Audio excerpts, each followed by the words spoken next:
Defence की सफल तैयारी केवल त्रिशूल डिफेंस एकेडमी के साथ पाएं recorded lectures, exclusive study material, extra study notes, doubt clearing sessions और भी बहुत कुछ। डिफेंस की तैयारी होगी पूरी क्योंकि टीडीए है ना। आज ही डाउनलोड करें देश का नंबर 1 टीडीए लर्निंग ऐप। नमस्कार एंड जय हिंद। मैं दीपक पांडे आप सभी लोगों का त्रिशूल डिफेंस एकेडमी के ऑनलाइन प्लेटफॉर्म पर स्वागत करता हूं।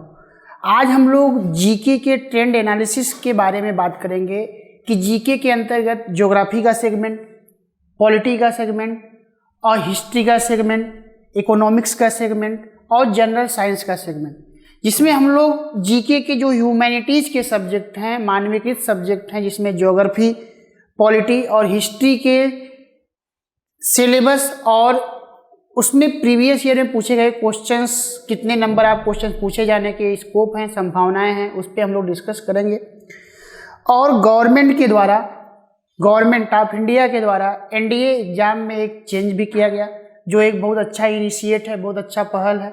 उसमें गर्ल्स को भी आने का मौका दिया गया है कि गर्ल्स भी जो है अब एनडीए एग्जाम के थ्रू सर्विस ज्वाइन कर सकती हैं। और ये कहीं ना कहीं गवर्नमेंट ऑफ इंडिया के द्वारा एक बहुत ही अच्छा इनिशिएट लिया गया है, जो वोमेन एम्पावरमेंट या महिला सशक्तिकरण में बहुत अच्छा रोल प्ले करेगा।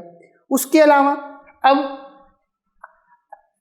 डिफेंस एकेडमी में भी महिलाओं का रिप्रेजेंटेशन अच्छा होने का पॉसिबिलिटी है, क्योंकि इससे पहले एनडीए एग्जाम के थ्रू महिलाएं रिक्रूट नहीं होती थी। तो ये गवर्नमेंट का अच्छा स्टेप है। चलिए उसके आगे हम लोग सिलेबस को क्या करते हैं, ट्रेंड एनालिसिस देखते हैं कि ज्योग्राफी से कितने नंबर आप क्वेश्चंस आपके एग्जाम में पूछे गए हैं। तो अगर आप आएंगे तो हमने जो है यहाँ पे 2016 से 2016 से लेकर हमने ज्योग्राफी का क्वेश्चन उठाया है। 2016 से लेकर 2017, 2017, 18 और 19, ये 4 सालों में हम लोग ट्रेंड एनालिसिस करेंगे कि आखिर ज्योग्राफी से क्वेश्चन किस तरीके से, कितने नंबर आप क्वेश्चन आपके एग्जाम में पूछे जाते हैं। ज्योग्राफी में 2 मेजर सेक्शन है, एक वर्ल्ड ज्योग्राफी और दूसरा है इंडियन ज्योग्राफी। तो वर्ल्ड ज्योग्राफी और इंडियन ज्योग्राफी के अंतर्गत अगर आप आएंगे तो वर्ल्ड ज्योग्राफी से जो मैक्सिमम क्वेश्चन आपके एग्जाम में पूछे जाते हैं वो मैपिंग बेस्ड क्वेश्चन होते हैं। मैपिंग बेस्ड क्वेश्चन में कहने का मतलब कहाँ पे डिजर्ट है, कहाँ पे कौन सा कंट्री है, कहाँ पे कौन सा विंड चल रहा है, कौन सा विंड हॉट है, कौन सा विंड कोल्ड है, उसके अलावा कौन सा लोकल विंड है, कौन सा प्लेनेटरी विंड है, कौन से लेक कहाँ पाए जा रहे हैं, डैम कौन से रिवर पे पाए जा रहे हैं। ये सारी बातें जो है आपके एग्जाम में वर्ल्ड ज्योग्राफी से और इंडियन ज्योग्राफी से कंपैरेटिवली वर्ल्ड ज्योग्राफी की तुलना में ज़्यादा क्वेश्चन होते हैं। तो इस प्रकार अगर आप आएंगे तो ज्योग्राफी से एवरी ईयर जो क्वेश्चन पूछे जाने का ट्रेंड है 18 question, 22 question, 20 question, 21 question, 27, 17, 17 and 16। तो इस प्रकार अगर आप आएंगे तो 2016 1 एंड 2, 2017 1 एंड 2, 2018 1 एंड 2, 2019 1 एंड 2, इस तरीके से आप देखेंगे कि ज्योग्राफी से जो क्वेश्चन पूछे जाने का सेगमेंट है वो लगभग ज्योग्राफी से जो क्वेश्चन पूछा जा रहा है एनडीए एग्जाम में लगभग 18 से 25 क्वेश्चन के बीच में, 18 to 25 क्वेश्चन के बीच में आपसे क्वेश्चन पूछे जा रहे हैं। जिसमें अगर आप आएंगे तो इंडियन ज्योग्राफी से 13, 15, 14, 13, 12, 10, 11, 12। तो इस प्रकार अगर आप आएंगे तो इंडियन ज्योग्राफी से जो क्वेश्चन पूछे जाने का ट्रेंड रहा है वो ये रहा है कि वो 10 क्वेश्चन से अधिक ही पूछे जा रहे हैं एवरी ईयर। तो आपको थोड़ा सा जो है वर्ल्ड ज्योग्राफी और इंडियन ज्योग्राफी के बीच सामंजस्य स्थापित करना है, अकोमोडेट करना है कि दोनों में कैसे बैलेंस बना के चलना है।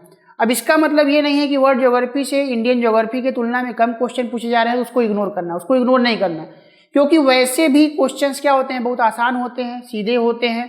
तो वहाँ से भी क्वेश्चन आप क्या कर सकते हैं, सॉल्व कर सकते हैं, जिसमें क्लास लेक्चर में हम लोग देखते रहते हैं। क्लास लेक्चर से ही मैक्सिमम क्वेश्चन आपके एग्जाम में पुटअप करे जाते हैं। तो इस प्रकार अगर आप क्लास नोट्स को रिवाइज करते रहें, प्रीवियस ईयर क्वेश्चन को रिवाइज करते रहें, उसके अलावा और अधिक से अधिक जो है मल्टीपल चॉइस क्वेश्चन आप सॉल्व करते रहें, जिससे आपका डाउट क्या होते रहे, दूर होता रहे।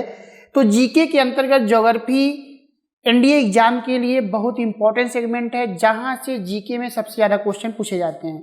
तो मोस्ट इंपॉर्टेंट सेगमेंट ज्योग्राफी, जहां से 18 से 25 क्वेश्चन के आसपास आपके एग्जाम में पूछे जा रहे हैं हर वर्ष। उसके अलावा अगर आप आएंगे, थोड़ा सा सिलेबस हम लोग देख सकते हैं, तो अगर आप आएंगे तो important topics from NDA exam geography के लिए, जिसमें अगर world geography plus world map, world geography plus world map पे अगर आप आएंगे तो world geography plus world map में अगर आप फिजिकल ज्योग्राफी पे आएंगे तो climatology, oceanography, geomorphology, environment and ecology, ये 5 सेगमेंट अगर आप मिला देंगे और मैपिंग को शामिल कर लेंगे तो लगभग 10 से 11 क्वेश्चन आपके एग्जाम में क्या किया जाता है, पूछा जाता है।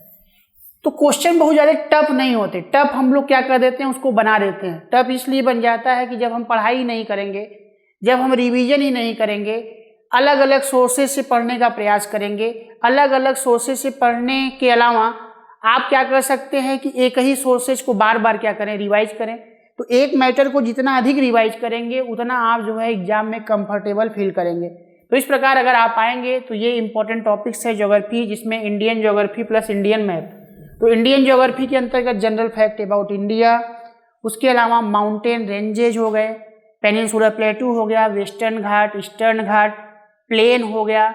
उसके अलावा अगर आप आएंगे आइलैंड हो गया, ड्रेनेज सिस्टम हो गया, इंडियन क्लाइमेट हो गया, एग्रीकल्चर, इंडस्ट्री, ये सारे टॉपिक जो है इंडियन ज्योग्राफी के अंतर्गत हम लोग क्या करेंगे। तो इस प्रकार अगर आप आएंगे तो ज्योग्राफी जीके के अंतर्गत इंडिया एग्जाम के लिए मोस्ट इंपॉर्टेंट टॉपिक है, जहां से 18 से 25 क्वेश्चन के बीच आपके एग्जाम में पूछा जा रहा है। और ये वर्ल्ड ज्योग्राफी का सिलेबस है, climatology, oceanography, geomorphology, environment and ecology और Indian geography plus Indian map.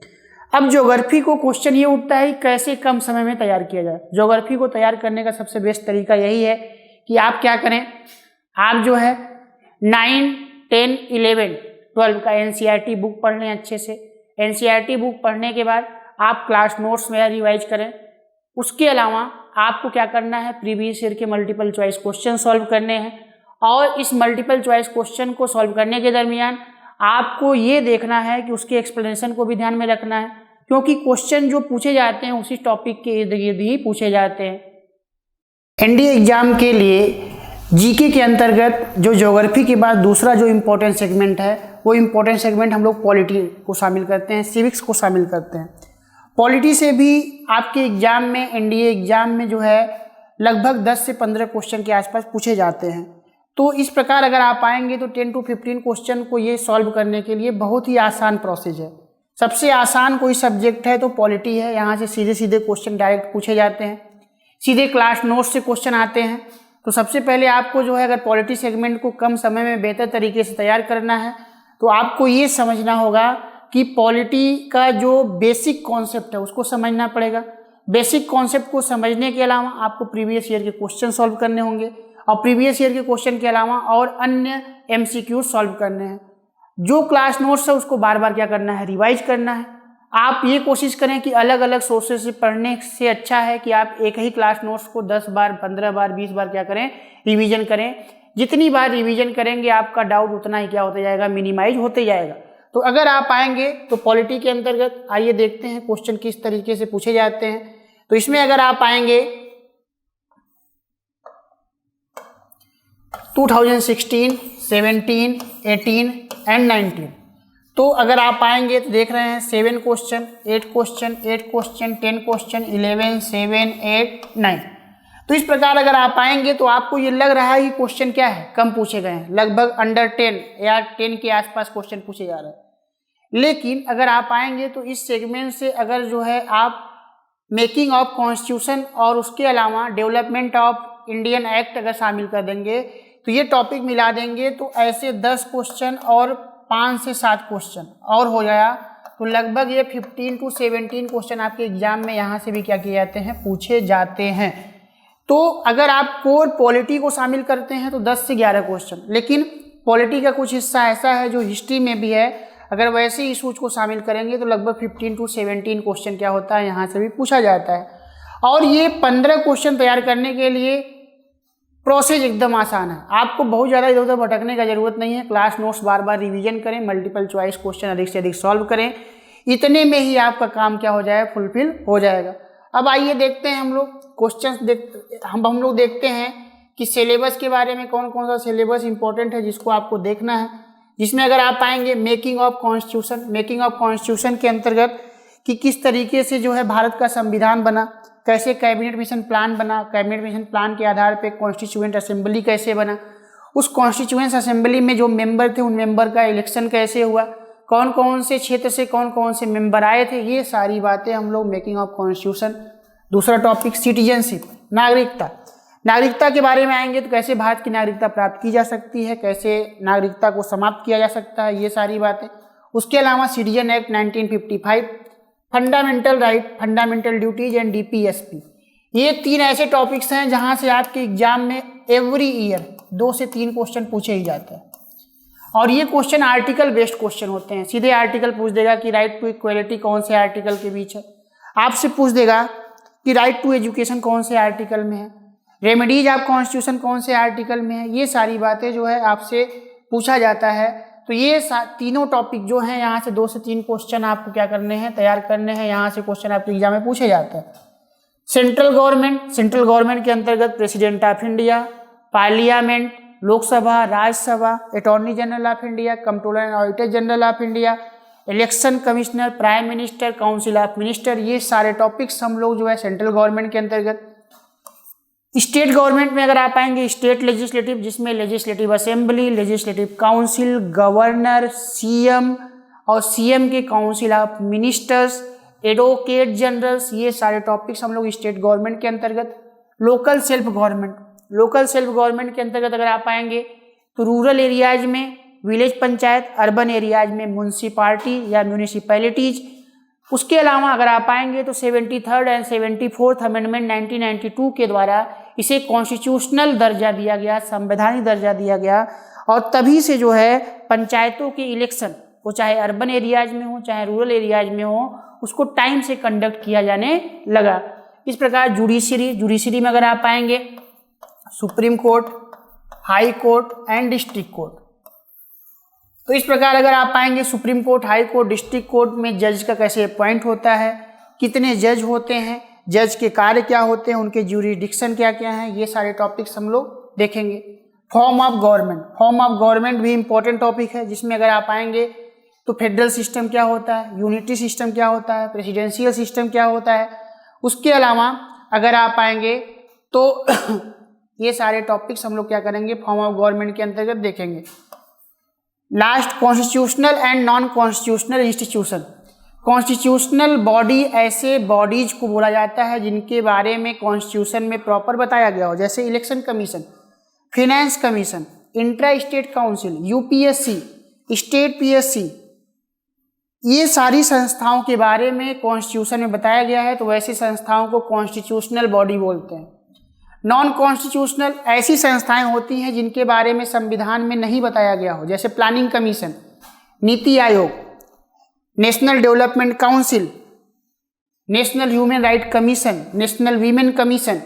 ये सारी संस्थाओं के बारे में इंडियन कॉन्स्टिट्यूशन में नहीं बताया गया है, लेकिन ये इंस्टीट्यूशन ऐसे हैं जो इंडियन गवर्नमेंट के विकास में अपना रोल प्ले कर रहे हैं, लेकिन इनके बारे में कॉन्स्टिट्यूशन में नहीं बताया गया, तो इसलिए इसको नॉन कॉन्स्टिट्यूशनल इंस्टीट्यूशन के नाम से जानते हैं। अब जो हम लोग का तीसरा सेगमेंट होगा, हम लोग देखेंगे हिस्ट्री के बारे में। अब आइए जीके के अंतर्गत हम लोग हिस्ट्री के बारे में देखते हैं, और हिस्ट्री भी जो है एनडीए एग्जाम के लिए बहुत ही इंपॉर्टेंट टॉपिक्स है, जहाँ से आपके एग्जाम में क्वेश्चन पूछे जाते हैं। सबसे पहले हम लोग हिस्ट्री के सेगमेंट के बारे में समझ लेते हैं। अगर आप हिस्ट्री पे अगर आप आएंगे तो हिस्ट्री में मोटी मोटा आपको 3 सेगमेंट मिलेगा। एंशिएंट हिस्ट्री, प्राचीन भारत, मेडुअल हिस्ट्री, मध्यकालीन भारत, और उसके अलावा मॉडर्न हिस्ट्री या आधुनिक इतिहास। इस प्रकार 3 सेगमेंट में हम लोग हिस्ट्री को बांट के देखेंगे, जिसमें अगर आप आएंगे तो एंशिएंट हिस्ट्री और मेडुअल हिस्ट्री से मिलाकर जो आपके एग्जाम में पूछे जाने की क्वेश्चन की संभावनाएं हैं लगभग 3 से 4 क्वेश्चन। लगभग 3 से 4 क्वेश्चन आपके एग्जाम में क्या करते हैं, पूछते जाते हैं एंशिएंट प्राचीन भारत के इतिहास से और मध्यकालीन भारत के इतिहास से। जिसमें अगर आप आएंगे तो ये 3 से 4 क्वेश्चन होते हैं। उसके अलावा अगर आप आर्ट एंड कल्चर शामिल कर देंगे, कला एवं संस्कृति, तो कला एवं संस्कृति बहुत इंपॉर्टेंट, जैसे किसके समय में स्थापत्य कला डेवलप हुआ, किसके समय में मूर्ति पूजा, ये सारी बातें, किसने सिक्का का चलन चलाया, किसने जो है गोल्डन सिक्का या सिल्वर कॉइन चलाया, तो ये सारी बातें आपके एग्जाम में क्या करी जाती हैं, पूछे जाते हैं। उसके अलावा अगर आप आएंगे तो सबसे ज़्यादा जो इम्पोर्टेंट सेगमेंट है आपके हिस्ट्री के अंतर्गत वो है मॉडर्न इंडिया। मॉडर्न इंडिया या आधुनिक भारत का इतिहास, जिसमें जो है हम लोग ये देखेंगे 1757 से जब प्लासी और बक्सर का युद्ध जो है क्या होता है, समाप्त होता है, और प्लासी और बक्सर युद्ध के पश्चात आफ्टर प्लासी एंड बक्सर वार आप देखेंगे कि पूरी तरीके से जो ब्रिटिशर थे उनका जो है पूरी तरीके से पकड़ भारत पे हो जाता है, और वहीं से जो है भारत पे वो रूल करना क्या करते हैं, प्रारंभ करते हैं। और धीरे धीरे रूल करते करते आप देखेंगे कि 1857 का रिवॉल्यूशन होता है। 1857 के रिवॉल्यूशन के बाद इंडियन नेशनल कांग्रेस 1985 में बनता है, और धीरे धीरे आप देखेंगे कि वो इंडिया के लोगों का या इंडियन सिटीजन का जो है एक्सप्लॉयटेशन करना शुरू करते हैं, शोषण करना शुरू करते हैं। और उनका मोटिव ये होता है कि वह क्या करें, यहाँ से मैक्सिमम चीज़ें ले जा, मैक्सिमम रिसोर्सेज अपने देश क्या करें, लेके जाएं। और वो पूरी तरीके से जो है इंडिया के इंटरनल मामलों में भी जो है दखल देना शुरू कर दिए, जिसमें रिलीजन मामलों में, सोशल मामलों में, कास्टिज्म में, ये सारी बातें जो है आपको दिखाई देने लगी। उसके अलावा अगर आप आएंगे तो उसी समय 1915 में महात्मा गांधी आते हैं, और महात्मा गांधी से लोगों का एक्सपेक्टेशन बहुत अधिक होता है, क्योंकि लोगों को लगता है कि महात्मा गांधी ने उससे पहले अफ्रीका में, साउथ अफ्रीका में मूवमेंट चलाया था अंग्रेजों के अगेंस्ट में, और उनको भारी मात्रा में सफलता मिला था। जैसे ही 1915 में महात्मा गांधी भारत आते हैं, और लोगों का एक्सपेक्टेशन यह होता है कि महात्मा गांधी मूवमेंट जल्दी से अंग्रेजों के अगेंस्ट में चलाएं, और जिससे अंग्रेज जल्दी से देश छोड़ के हमारा क्या हो जाए, चले जाए, हमको फ्री कर दे। लेकिन महात्मा गांधी आते हैं, उन्होंने डिसीजन लिया कि अभी मैं पूरे भारत को भ्रमण करूंगा, पूरे भारत को समझूंगा कि आखिर इंडियन चाहते क्या हैं। उसके अलावा महात्मा गांधी के द्वारा जो है सबसे पहले CAK 3 मूवमेंट चलाए जाते हैं, चंपारण, अहमदाबाद, खेड़ा। और चंपारण, अहमदाबाद, खेड़ा के मूवमेंट में जब उनको सफलता मिलता है तो आफ्टर सफलता उनका कॉन्फिडेंस क्या हो जाता है, बढ़ जाता है। जैसे ही कॉन्फिडेंस बढ़ता है फिर उसके बाद उनके द्वारा नॉन कोऑपरेशन मूवमेंट। उसके अलावा अगर आप आएंगे सविनय अवज्ञा आंदोलन और quit India movement. Quit India movement के बाद जो है भारत पूरी तरीके से क्या हो जाता है, धीरे धीरे अंग्रेजों को ये एहसास होने लगता है कि अब यहाँ पे रहना, सर्वाइव करना बहुत मुश्किल है, तो धीरे धीरे इनको राइट देना शुरू करो। और 1946 में कैबिनेट मिशन प्लान बनाया जाता है। उस कैबिनेट मिशन प्लान के आधार पर भारतीयों को यह अधिकार दिया जाता है कि आप अपने संविधान को बनाने के लिए कॉन्स्टिट्यूएंट असेंबली इस्टेब्लिश करें, और उस कॉन्स्टिट्यूएंट असेंबली का काम होगा कि वो संविधान बनाए। तो इस प्रकार अगर आप आएंगे तो ये सारे सेगमेंट जो है हिस्ट्री के अंतर्गत हैं। आइए देखते हैं कि किस तरीके से आपके एग्जाम में क्वेश्चन पूछे जाते हैं। तो एंशिएंट से अगर आप आएंगे तो एंशिएंट से जो क्वेश्चन पूछे जाने का तरीका है एंशिएंट हिस्ट्री में, तो अगर आप आएंगे तो देख रहे हैं एक क्वेश्चन, एक क्वेश्चन, एक क्वेश्चन, एक क्वेश्चन, 2 क्वेश्चन, एक क्वेश्चन, एक क्वेश्चन, एक क्वेश्चन। तो कुल मिला के कहने का मतलब क्वेश्चन पूछे जाने का जो तरीका है वो फिक्स नहीं है, रेगुलरिटी नहीं है, कॉन्टिन्यूटी नहीं है। जब कॉन्टिन्यूटी, रेगुलरिटी नहीं है तो ऐसे टॉपिक को हम लोग सेफ जोन में क्या कर सकते हैं, तैयार कर सकते हैं। जैसे रिलीजन आपको बौद्ध एंड जैन देखना है, मौर्य देखना है, उसके अलावा गुप्त देखना है, और उसके अलावा अगर आप आएंगे तो थोड़ा सा आपको जो है सिंधु सभ्यता ट्रेंड क्या करना है, देखना है। सिंधु ट्रेंड के बारे में क्या करना है, देखना है। और ऐसे में देखिए कॉन्टिन्यूटी नहीं होने के कारण तो ऐसे टॉपिक को तैयार करना मतलब टाइम का वेस्ट करना। टाइम को वेस्ट नहीं करना है, हमको स्मार्टली वर्क करना है। स्मार्टली वर्क करके जो है बेहतर तरीके से टॉपिक को तैयार करना है, जिससे कम समय में अधिक से अधिक आउटपुट क्या हो सके, निकल सके। तो इस प्रकार अगर आप आएंगे तो ये ऐसा पोर्शन है कि आप यहाँ पे सेलेक्टिव हो सकते हैं, कुछ सेलेक्टिव टॉपिक को क्या कर सकते हैं, तैयार कर सकते हैं। और वो सेलेक्टिव टॉपिक क्या है मैं बता दे रहा हूँ, जिसमें अगर आप रिलीजन पे अगर आप आएंगे, रिलीजन पे आपको बौद्ध देखना है, आपको जैन देखना है, उसके अलावा सिंधु ट्रेंड देखना है, उसके अलावा अगर आप आएंगे तो आपको मौर्य देखना है, और मौर्य के बाद आपको देखना है गुप्त। ये इतने टॉपिक सेलेक्टिव आपको क्या करने हैं, पढ़ने हैं, और उसमें भी आपको फोकस करना है इन सब के आर्ट एंड कल्चर पे। आर्ट एंड कल्चर, कला एवं संस्कृति के क्षेत्र में क्या विकास हुआ है। नेक्स्ट आइए अब देखते हैं। यहाँ पे भी अगर आप आएंगे तो ये भी सारे टॉपिक जो है एंशिएंट के अंतर्गत हैं, और यहाँ पे भी कॉन्टिन्यूटी नहीं है। तो इस प्रकार अगर आप आएंगे तो हम लोगों ने देखा कि आपको आर्ट एंड कल्चर पे फोकस करना है एंशिएंट और मेडुअल के अंतर्गत। नेक्स्ट अगर आप आएंगे मेडुअल हिस्ट्री, तो मेडुअल हिस्ट्री में अगर आप आएंगे तो मेडुअल हिस्ट्री में एक टॉपिक है दिल्ली सल्तनत। दिल्ली सल्तनत से जो है यही टॉपिक है जिसमें खिलजी वंश, गुलाम वंश, लोदी वंश, ये सभी वंश क्या होंगे आपको दिखेंगे। तो आपको ये देखना है कि कौन से वंश के बारे में किसने बताया और उनके समय में कौन कौन से आर्ट एंड कल्चर का डेवलपमेंट हुआ, इस पे आपको फोकस करना है। यहाँ पे भी क्वेश्चन पूछे जाने का कॉन्टिन्यूटी नहीं है, तो कॉन्टिन्यूटी नहीं है तो यहाँ पे भी आप सेलेक्टिव हो सकते हैं। सेलेक्टिव होने का मतलब कि आप क्या करेंगे कि आर्ट एंड कल्चर पे फोकस होके उसी दायरे में रह के आपको क्या करना है, तैयारी करना है। उसके अलावा अगर आप आएंगे नेक्स्ट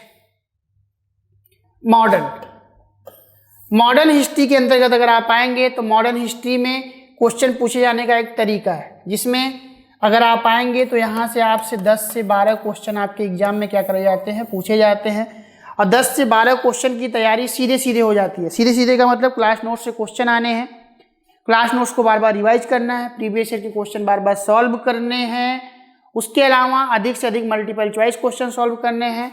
तो इस 10 से 12 क्वेश्चन की तैयारी आप चाहें तो 15 से 20 दिन में कर सकते हैं, सिर्फ सेलेक्टिव होके। ऐसा नहीं है कि बहुत सारे सोर्सेज का स्टडी कर रहे हैं, बहुत सारे सोर्सेज का स्टडी करेंगे तो आपको रिवीजन करने का मौका नहीं मिलेगा। कोई भी एग्जाम क्वालिफाई करने का मतलब है कि आपका रिवीजन का जो रेट होना चाहिए बहुत फास्ट होना चाहिए और मैक्सिमम होना चाहिए। जितना अधिक रिवीजन करेंगे उतना ही टॉपिक में आप कंफर्टेबल होते जाएंगे, और जितना कंफर्टेबल होंगे आपके क्वेश्चन सही होने की पॉसिबिलिटी क्या होगी, उतना ही अधिक होगा। तो इस प्रकार अगर आप आएंगे तो हम लोगों ने हिस्ट्री, पॉलिटी, ज्योग्राफी के ट्रेंड एनालिसिस में जीके के अंतर्गत देखा कि किस तरीके के नंबर आप क्वेश्चन आपके एग्जाम में पूछे जा रहे हैं। तो आइए संयुक्त रूप से हम स्ट्रेटजी एक बनाते हैं कि किस तरीके से आपको क्या करना है, तैयार करना है टॉपिक को।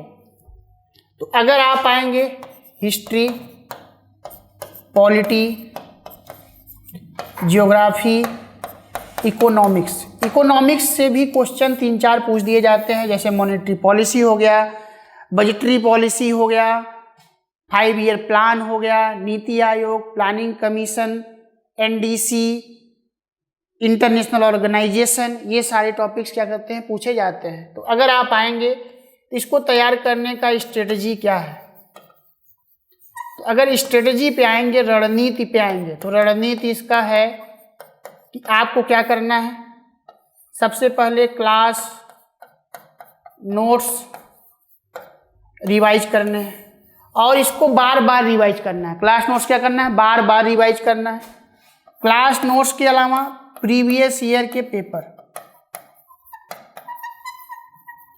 प्रीवियस ईयर पेपर आपको क्या करने हैं, देखने हैं कि प्रीवियस ईयर पेपर में क्वेश्चन किस तरीके के पूछे गए। उसके अलावा आपको ये देखना है कि जितना अधिक एमसीक्यूज आप क्या कर सके, सॉल्व कर सके। 3 बातें करनी है, क्लास नोट्स रिवाइज करना है, प्रीवियस ईयर क्वेश्चन पेपर देखना है, सॉल्व करना है, और अधिक से अधिक एमसीक्यू सॉल्व करने हैं। इन तीनों के अलावा एक काम और करना है, आपको एनसीईआरटी पढ़ना है। जब एनसीईआरटी आप पढ़ लेंगे तो आपका जो टॉपिक के प्रति सोचने का नजरिया होगा, जो एक थॉट होगा, वो क्या हो जाएगा, अपने आप में चेंज हो जाएगा, और वो थॉट जो है काफ़ी कॉन्फिडेंसफुल होगा, काफ़ी सकारात्मक होगा, जो आपके तैयारी में क्या करेगा, हेल्प करेगा। तो क्लास नोट्स को बार बार रिवीजन करना है, प्रीवियस ईयर का पेपर सॉल्व करना है, और एमसीक्यू अधिक से अधिक सॉल्व करने हैं। यही बेस्ट स्ट्रेटजी है मेरे अकॉर्डिंग। अगर आप ऐसा करते हैं तो आप जीके में अनकंफर्टेबल फील नहीं करेंगे।